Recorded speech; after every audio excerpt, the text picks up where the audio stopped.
जीव विज्ञान। इसमें 3 सब्जेक्ट आपका होगा, जिसमें पहला होगा भौतिक, दूसरा होगा रसायन और तीसरा होगा जीव विज्ञान।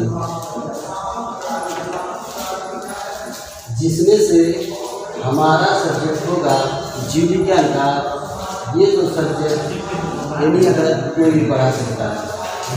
जीव विज्ञान में सबसे पहले हम आपको बता दें, ये आपके सिलेबस में 25 नंबर का आएगा। 25 नंबर का इससे पूछा जाएगा। इसमें पहला यूनिट है हमारा जैव प्रक्रम फर्स्ट, जिसको कहा जाता है इंग्लिश में लाइफ प्रोसेस। ये रहा है आपका जैव प्रक्रम फर्स्ट। अब इसमें अध्ययन करेंगे हम लोग अध्याय फर्स्ट का क्या है, पोषण, जिसे हम कहते हैं न्यूट्रिशन। अब बता दे रहे हैं कि न्यूट्रिशन है क्या चीज़ या पोषण है क्या चीज़। पोषण वह चीज़ है जो किसी भी जीव को जीने के लिए लिया जाने वाला पदार्थ, कोई भी एनी भी अदर पदार्थ, जो भी पदार्थ हो, किसी भी जीव को जीने के लिए जो चीज़ें ली जाती है, जो पदार्थ ली जाती है, उसी को हम क्या कहते हैं, पोषण। अब इस पोषण में देखिए क्या चीज़ें हैं, ये आपका डेफिनेशन हो गया। अब आते हैं पोषण की आवश्यकता। क्यों आवश्यकता पड़ती है पोषण की या न्यूट्रिशन की, जिसमें से पहले नंबर पर आती है ऊर्जा की आपूर्ति, यानी कि एनर्जी चाहिए, यानी कि आपको भोजन लेना है, न्यूट्रिशन लेना है, पोषण लेना है, तो आपको ऊर्जा चाहिए तो चाहिए। दूसरी चीज़ है इसी के साथ शरीर की वृद्धि। बिना पोषण के आपके शरीर में वृद्धि कभी नहीं हो सकती है। चाहे कोई भी जीव हो, उसको उसके शरीर की वृद्धि के लिए, यानी ग्रोथ के लिए आपको हर हाल में, चाहे किसी भी जीव को चाहिए तो चाहिए क्या, न्यूट्रिशन। अब आते हैं थर्ड नंबर, शरीर में टूट फूट की मरम्मत, यानी कि आपके शरीर में जब भी चाहे चोट लगे, चाहे जो भी हो, कट जाए फट जाए, उन सब चीज़ों की मरम्मत के लिए आपको हर हाल में किसी भी तरह के दवाएं दी जाती है या किसी भी तरह के पोषण प्रदान किए जाते हैं। ये पोषण ही आपके शरीर में टूट फूट की मरम्मत करती है। अब आते हैं नंबर 4, रोगों से रक्षा, यानी कि आप जिस हिसाब से पोषण लेंगे उसी हिसाब से आपके शरीर में पोषण भी आवश्यकता होगी, यानी कि रोग से लड़ने की क्षमता अधिक होती है। जितना अच्छी क्वालिटी के भोजन लेंगे उसके हिसाब से आपके शरीर में रोग से लड़ने की क्षमता बढ़ जाती है। अब आते हैं पोषण के प्रकार, टाइप्स ऑफ न्यूट्रिशन।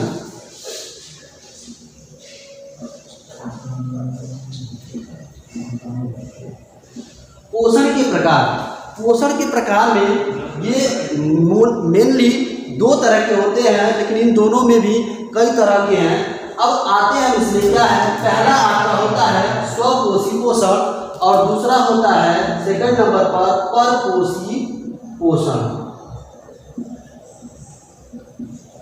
इसको हम बाद में पढ़ते हैं, पहले हम पढ़ेंगे क्या, स्वपोषी पोषण। इसको इंग्लिश में कहा जाता है ऑटोट्रॉपिक न्यूट्रिशन। ऑटोट्रॉपिक का मतलब होता है कि जो भी जीव अपने खुद अपने आप भोजन बना लेता है या अपने भोजन का निर्वहन खुद कर लेता है, वही होता है क्या, स्वपोषी पोषण।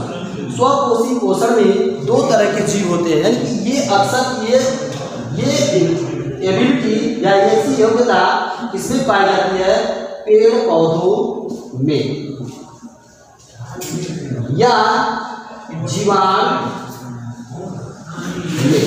यानी कि इसका सिंपली एग्जांपल है स्वपोषी पोषण का ऑटोट्रॉपिक न्यूट्रिशन में पेड़ पौधे होते हैं या जीवाणु होते हैं। क्यों, क्योंकि हमने पहले ही बता दिया है कि जो भी जीव अपना भोजन खुद बनाता है वही अपना क्या होता है, स्वपोषी पोषण होता है। इसमें पहला नंबर आएगा आपका प्रकाश संश्लेषी। प्रकाश संश्लेषी का मतलब होता है प्रकाश को अवशोषित करना या संश्लेषित करना।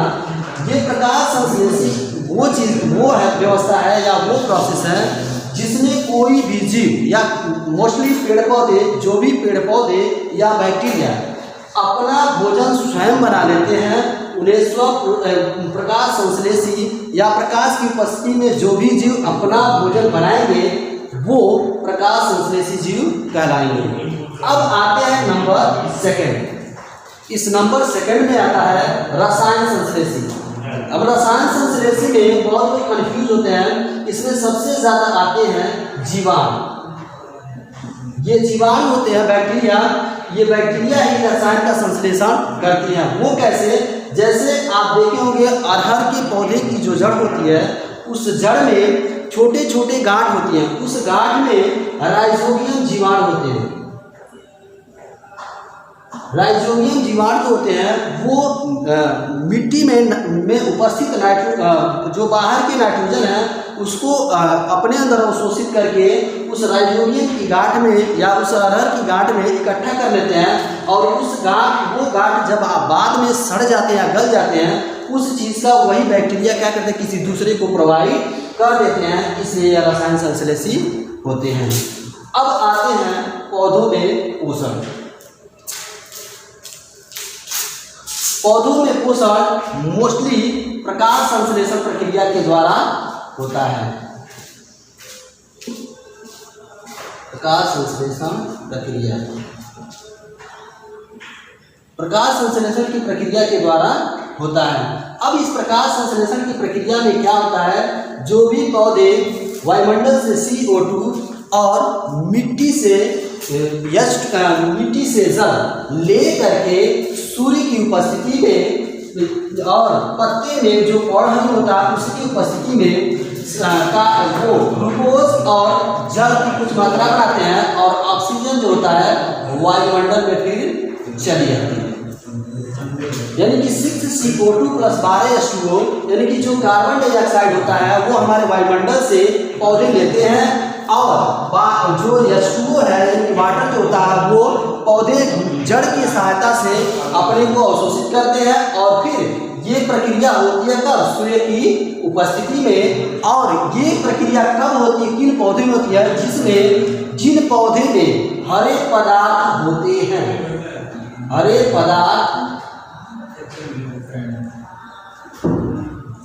पदार्थ जैसे क्लोरोफिल होते हैं, इसकी उपस्थिति में पौधे अपना भोजन यानी कि ग्लूकोज और वाटर दोनों बनाते हैं और जो वायुमंडल में O2 होता है वो चला जाता है। अब आते हैं इस प्रकाश संश्लेषण का कार्यस्थल, यानी कि अब सब लोग को कंफ्यूजन होता है प्रकाश संश्लेषण होता कहाँ पे है, पौधे के किस भाग में होता है। पौधे के उस भाग में होता है जहाँ पे क्लोरोफिल होता है, यानी कि क्या, हरित लवक। हाँ, तो सबसे पहले देखिएगा हम बता रहे थे कि वो प्रकाश संश्लेषण की क्रिया किस स्थल पर होती है। जो प्रकाश संश्लेषण की क्रिया होती है वो किस स्थल पर होती है उसके बारे में हम बता रहे थे। वो कहाँ होता है, वो पौधे के चौड़े भाग पर, यानी कि पौधे की जो पत्तियाँ होती हैं उसके चौड़े भाग पर, यानी कि सबसे मोस्टली ये समझ लीजिए कि जहाँ पे हरित लवक पाया जाता है वहाँ पर सभी जगहों पर हरित लवक जो होगा वहाँ पर सब जगह पे क्या होगा, प्रकाश संश्लेषण की क्रिया होगी। क्यों? क्योंकि वहाँ पे हरे पदार्थ की होने के कारण ही होता है ऐसा।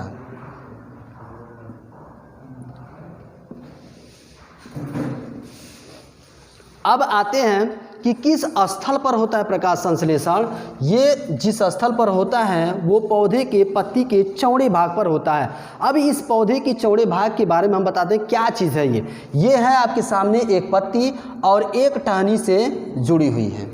इस टहनी से जुड़ी हुई है जिसमें से इसका आधार होता है पर्णाधार होता है, यानी कि पत्ती जिस टहनी से जुड़ी होती है उस जगह को, उस बेस को ही या उस आधार को पर्णाधार कहा जाता है।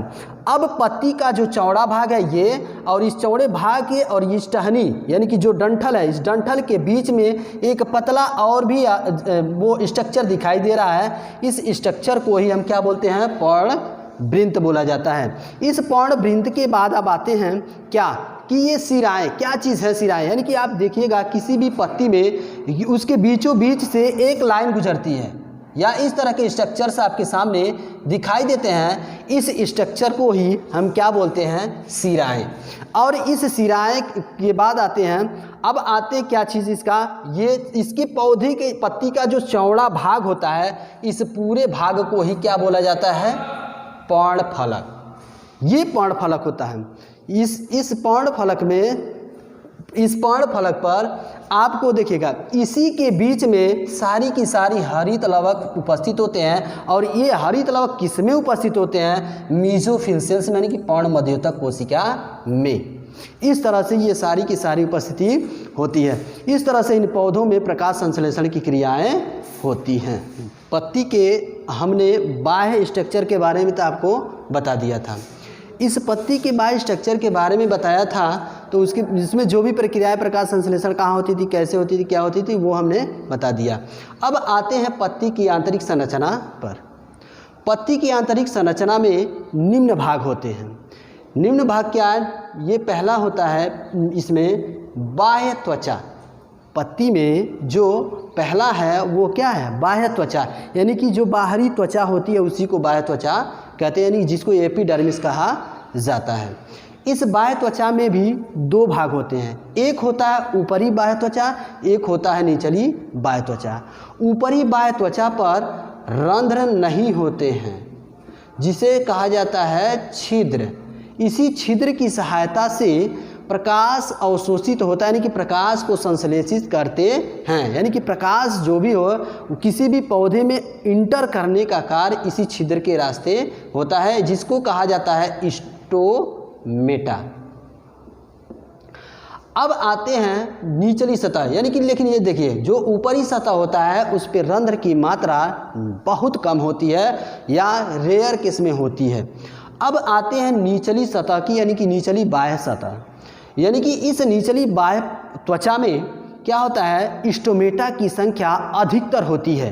क्यों? क्योंकि जब ये, जैसे हमने कहा ये कोई भी है, ये इसके ऊपर कोई पत्ती है और इसके ऊपर भी कोई पत्ती है। ऊपर जो भी सूर्य की रोशनी आती है, सूर्य की रोशनी जो भी ऊपर आती है वो क्या होती है, रिफ्लेक्ट होती है। और इस पे मान लीजिए इस पे पड़ा, तो ये जब इसके ऊपरी बाह्य त्वचा पर रिफ्लेक्ट होगी लाइट, तो इसके अंदर की यानी कि निचली सतह पर जो स्टोमेटा होते हैं, इसी पे जो एनर्जी होती है यानी कि जो सूर्य का प्रकाश होता है वो इसी छिद्र के रास्ते उस पौधे के अंदर इंटर करता है। ये होती है पौधे की निचली सतह, पत्ती की। अब आते हैं इसमें सेकंड नंबर, बाह्य त्वचा था और सेकंड नंबर है क्या, रंध्र और द्वार कोशिकाएं।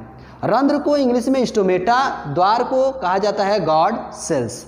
रंध्र क्या होता है, छिद्र होता है। उसी छिद्र में, जैसे हमने कहा ये छिद्र है, इसी छिद्र में ये आपके सामने इस तरह का वो होता है, दोनों तरह से ये बीच में खाली जगह रहता है और इसकी दोनों बगल में जो सेल्स होते हैं, इन्हीं सेल्स को गार्ड सेल्स या द्वार कोशिका कहते हैं।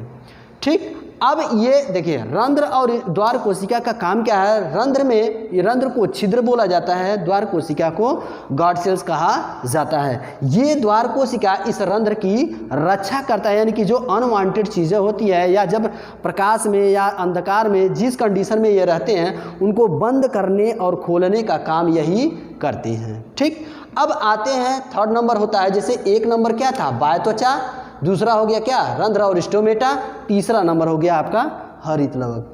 इस हरित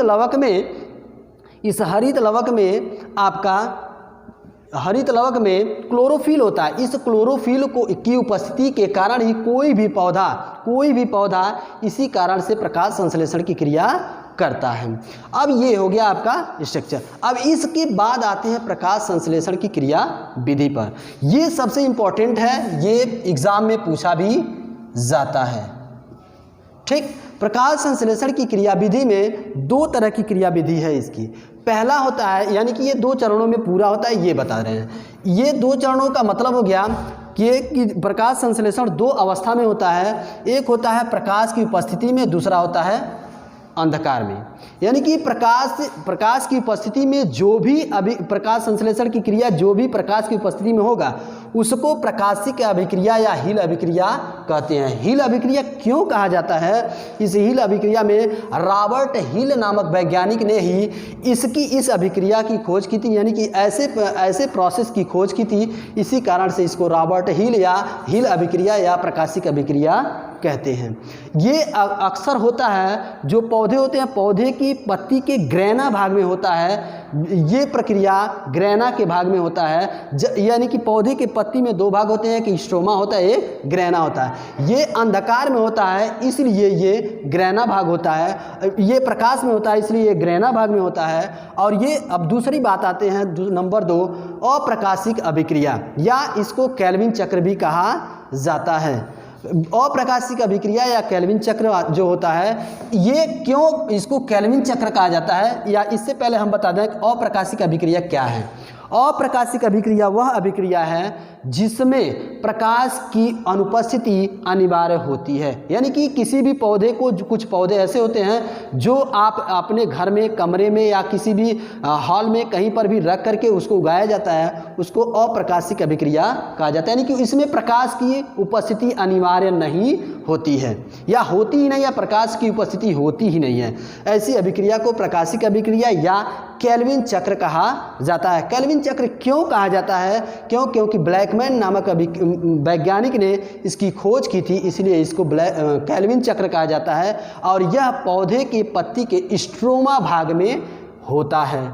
ठीक, अब इसके बाद जो भी इसमें गलतियां होगी, चाहे जो कुछ भी कमियां होगी, इसके लिए आप कमेंट बॉक्स में अपनी कमेंट कर दीजिएगा। Thank you.